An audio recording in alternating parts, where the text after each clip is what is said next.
We're talking fighting, and we're making a little bit of money here on the BetQL network. So Umar Nurmagomedov won earlier today. Producer Jake just said in my ear that Dana White has announced that Umar will get the winner of the Sean O'Malley versus Merab fight. So about 20 minutes ago, you were getting me all excited saying that Sean O'Malley is going to fight Max Holloway. They're both going to win. They're going to get together. It's going to be this epic matchup. And now we find out that Umar Nurmagomedov is indeed going to screw this whole thing up. Oh, yeah. Dana White's never changed his mind. Okay. All right. Well, that's probably what we're going to end up getting then. And if it's Umar versus... That's who I'm going with? Like, oh, Dana White's, he's always stuck to his word. Always.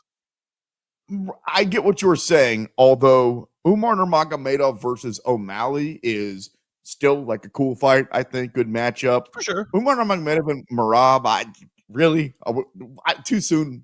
Honestly, both. I can't see. That's not going to happen. Anyway, we move on. Tonight we've got boxing where Bud Crawford, the pound for pound number one, Terrence Crawford, Omaha's own, is a minus 800 favorite. Tell me about this guy that he's fighting, BT, and does the underdog have any shot?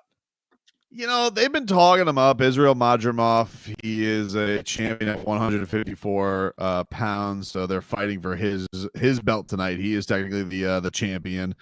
Bud Crawford is moving up in weight. He has been the 147 champion, so he's going up a weight class. This is obviously in preparation because Terrence Crawford has been very vocal about how much he wants to fight Canelo Alvarez.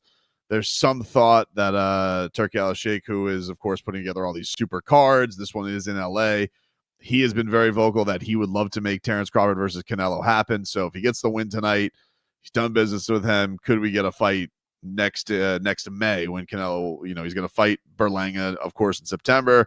But could this set up for a May date of Terrence Crawford versus Canelo at 168 pounds? So it's kind of twofold. Terrence Crawford's going up to get another championship, but I think it's bigger because he's trying to take on bigger opponents to get himself set up for Canelo Alvarez. Madrimov, is an impressive fighter that hasn't lost. He's 10-0-1. He's coming off a knockout win to win this belt. Got a little bit of pop. People think he's the naturally stronger guy, but I don't know, man. Seeing these guys side by side this fight week and seeing how Terrence Crawford, you want to know something that was crazy, dude? I was just going over Terrence Crawford's record on Wikipedia. You want to know the last time Terrence Crawford let a fight go to the cards?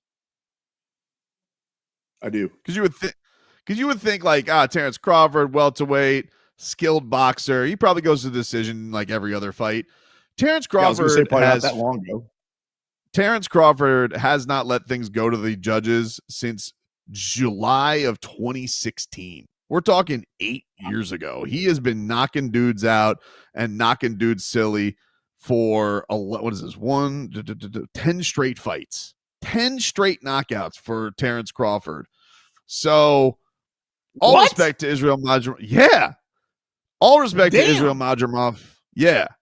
People said that the Errol Spence fight was going to be a close fight, and it was one of the greatest individual performances I've ever seen in a boxing ring. This dude ain't Errol Spence. Errol Spence was a big welterweight. I'm not worried about it. I think Terrence Crawford wipes the floor with him tonight. Well, obviously, then I'm going to bet him by knockout, although something tells me I can't make a whole lot of money on a guy that's minus 800 to win the fight and has knocked everybody out that he's fought in the last 6 years. So whatever money I can get, it seems like easy money. Yeah, find it for me because I'm going to put a little bit of money on that one. He's minus 150 by KO. Minus one. I'll do that. Yeah. I'll lay down $150 to win 100. You just told me he's going to knock him out. You literally just told me, not in those words, but with the evidence you backed it up with, that he is going to knock him out. So when he knocks him out, I'm going to collect my $100 and I'm going to text you and I'm going to say thank you. Yeah, that stunned me. I was like, wow, he really, the KOs just kept going on his list. I was like, he really hasn't had a decision in 8 years? That's crazy. Now I feel like just because I put money on it, I feel like he's going to win by decision. And then I'm going to text you and be like, why'd you talk about him knocking everybody out in the last 6 years? But that's 2-1. I trust you. Just for the record, it is 2-1. Is it? Is it? Is it? You know. Now you got me. Now you got me thinking. I actually like this whole card. Fat, skinny Andy Ruiz fights tonight too. He does. This is actually the dog, though, that I think I like the most. He's taking on Jarrell Big Baby Miller, who was very close to fighting Anthony Joshua and then got busted for a whole lot of steroids. Then he got out of the ring, got very out of shape. He lost his last fight to Daniel Dubois, but Andy Ruiz hasn't fought in 2 years. Okay. And so I'm worried that, like, hey, he hasn't, that's just a lot of inactivity. And Jarrell Miller has been more active than him. He seems like he's put all this steroid stuff behind him. And he's actually, if you haven't seen Jarrell Miller, he's kind of a fascinating fighter because he's 6'4". He's most of his career fought well over 300 pounds. He is a move. It's like a defensive tackle fighting, but he doesn't knock guys out. He typically just throws like more punches than like Manny Pacquiao will. He's a very, very weird fighter. Trained a lot down here. He was a kickboxer at one point, trained down here with the Black Zillions like Kamaru Usman and all those guys, Tyrone Spong. So he's got some, so he spent some time down here. I think he's a live dog tonight. I think he is. I think he's like a plus 255, plus 250 is about where I've seen him for this matchup. Yeah, I'm sorry, plus 225 tonight. Andy Ruiz is minus 300. I think there's some value in Jarrell Miller. I'm a little worried that Andy Ruiz size, inactivity, and just the amount of punches that Jarrell Miller has. He's not like a big, heavy power puncher where Ruiz would catch you on the counter shots like he did with an Anthony Joshua. So I like Jarrell Miller. That's kind of my dog that I'm looking at tonight, and I think there's some value there. You talked me into it because I don't want to say Anthony Ruiz is a one-trick pony or a one-hit wonder, but it feels like everybody goes back to that Anthony Joshua fight. Like, are we sure that he's a minus 300 good?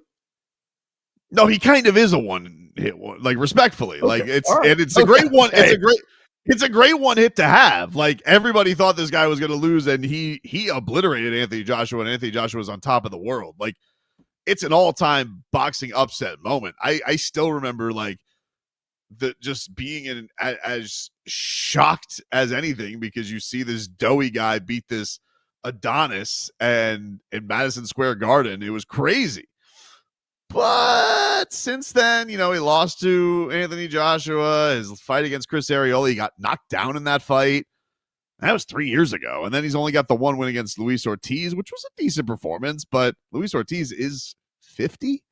So, he kind of is a one-hit wonder, Sean. Still King Kong. Joshua opened in that fight as a minus 850. Anthony Ruiz, you could have got at plus 600. Plus 600. Dude, boxing matches where a guy's plus 600, the plus, I was going to say the plus 600 never wins. Funny enough, Isaac Cruz is on this card tonight also. I damn near hit him one time at 5-1 odds. Do you think he wins tonight? I do. I do think that he wins. Taking on Jose Valenzuela.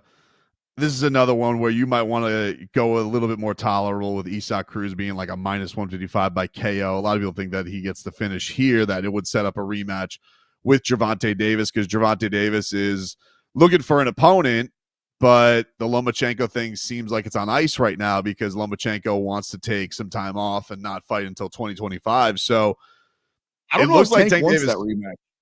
I don't know if he wants it, dude. That fight was close. That's what I'm talking about. It was a close fight, but I got screwed. Let's call it what it is. Tank lost. No, look. Who do you think? It was a. I thought Isaac Cruz won that fight. I did think that he won that fight. That doesn't make me feel any better. But can I get some money out of that? But Isaac Cruz. But since then, Tank has been mowing dudes down. Like something happened with that performance. He's been steamrolling dudes. So I think there is something to. Hey, get another crack at him, kind of eradicate any of the naysayers that do want to say, oh, that was a close fight. He goes, obliterates him. So I do think there's some value to, remember he took him on last, I think, who was he supposed to take on originally now? I forget who it was, but Isaac was a late replacement too. So I think that, I think there is there's still a chance that could happen for sure. You mentioned Anthony Joshua and the name Daniel Dubois. They're fighting each other coming up in September. You're early leaning that one. I'm leaning Anthony Joshua, and I can't believe I'm doing this just because of how good he looked against Francis Ngannou. And truly, he has looked really good in his last handful of fights. He seems like he's gotten some demons shaken out. Like he is fighting with a little bit more offense force. Look, the Usyk losses were the Usyk losses, but you've seen Alexander Usyk's the best heavyweight on the planet. He just obliterated Tyson Fury. This man he's the king. But Anthony Joshua is still very capable as long as he doesn't fight timid. I think that he, him and a stage Daniel Dubois, I imagine that's going to be a very heavily crowd favoring Anthony Joshua because he's just so beloved there. So I'm going to rock with Anthony Joshua in that fight. But Dubois is capable, but I just think it's a little bit too much for him. You put more stock into Anthony Joshua beating up Francis Ngannou than I do. And that was incredible. The fact that Ngannou went down a couple of times, like I never thought that I would see that. But in hindsight, I think you were right when you said Tyson Fury took him lightly, thought that it was a joke. And I think that was more Fury just going in there even fatter than usual, knowing that at some point I'm going to connect and I'm going to beat this guy. Because Francis Ngannou looked really, really good against Tyson Fury. He looked really, really bad against Anthony Joshua. So then you have to decide, was that Ngannou or was that his opponents? And I'm thinking it was more the opponents. Like, I think if we saw a fully trained, taking it seriously, full training camp coming up 6 months from now, they said that they were going to run it back between Ngannou and Tyson Fury. I think Tyson Fury would whoop his ass. I don't know. Like, there was something. Really? Well, first of all, he probably would. If he took it seriously, he probably would. But here's the thing. Like, you can't say that it didn't show some signs that Tyson Fury was slowing down, right? Like, the same issues that we saw there, we saw some of that versus Usyk too, right? Like, kind of got off to a fast start, but like the chin was questionable. And then all of a sudden he got a little timid again. I just think that Tyson Fury showed in that fight he's tired of getting hit. Anthony Joshua looked like a wrecking machine. And, he's won 4 straight fights now since losing to Usyk. 3 of them have been finishes. Yes, they've been to Robert Helenius, who is washed as hell, and one of them is to an MMA fighter. Ottawa Wallin is an impressive win because he's very, very solid. But I just think that there's just something. He just seems like he's found a different kind of confidence in his offense. And Daniel Dubois has got the youth on him, but he doesn't have like that bright lights experience that AJ does. And I do think that can show here as well. How old is Tyson Fury? Because it's easy to say, oh, he's getting old. But with Tyson Fury, honestly, he's always physically looked like somebody's great uncle. He never comes in the best shape, right? And then I think if you want to talk about his chin being gone, like you just said, dude, that's been the case for a while. He's gotten knocked down, I want to say 8 times now in his last 5 fights. So seeing Tyson Fury on his back is nothing new. Yeah, he's 35 now, which I guess usually for heavyweights is a little more tolerable, they say. But I don't know, man. He's just been, I think that you get hit by Deontay Wilder into the next stratosphere. You get hit by a Francis Ngannou, you get hit with an Usyk. Like this is a lot of punishment. It's a lot of punishment for a big man like that. It's a big head. It gets hit a lot, falls hard. I think it's a big ask to say, Tyson Fury, can you be the same guy that you were? And now he's going to fight Usyk again for the second time. First time around, Fury was the favorite. This time around, no surprise, Usyk is the favorite. What type of underdog money would you need to get on Tyson Fury to go, all right, it's still the Gypsy King. He can still knock you out with one punch. How one-sided would those odds have to get for you to actually put your hard-earned money on Tyson Fury? Because like you said, the first 3 rounds, the first time against Usyk, he looked like he was not just winning the fight, dominating. And then basically the rest of the time until the final round, Usyk was literally knocking him off the ropes.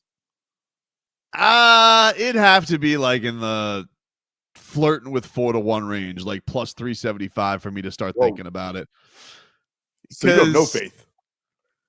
If it gets to that level, I'll take a flyer on it because he is Tyson Fury. He is the Gypsy King, but yeah, I'm just worried about him, man. I just think that he's taking a lot of punishment. Usyk, there's no shame in losing to Usyk. Usyk looks like this is maybe one of the best boxers of this generation. I mean, this guy is amazing. It's that, and it's also losing to Francis Ngannou, and it's also, Tyson Fury he's already made it. Like, what else is he training for? Like, he's the guy that very much wears like the mental game on his sleeve of the struggles in and out of the ring that he deals with. So, and I just think that for a guy like Usyk, he already took half a fight to figure you out. So and the other thing that was very noticeable in that fight was Fury couldn't bully him. Like, he couldn't ragdoll him up against the ropes or anything like that. He'd have to get much stronger than Usyk for this upcoming matchup. Could he? I suppose he's physically much bigger than him, but Usyk did not look like one that was going to get intimidated physically in a matchup with Tyson Fury, which was surprising. Real quick, what if you're wrong and Fury knocks out Usyk? Does he retire or do they run it back for a third time? Oh, money, baby. You got to do a trilogy. That's what I was thinking. He's got to take the money and then probably loses and then retires. That's Brendan Tobin. I'm the sports machine, Sean Levine. We recap last week's fights and we preview UFC 305 on the other side right here on the BetQL Network.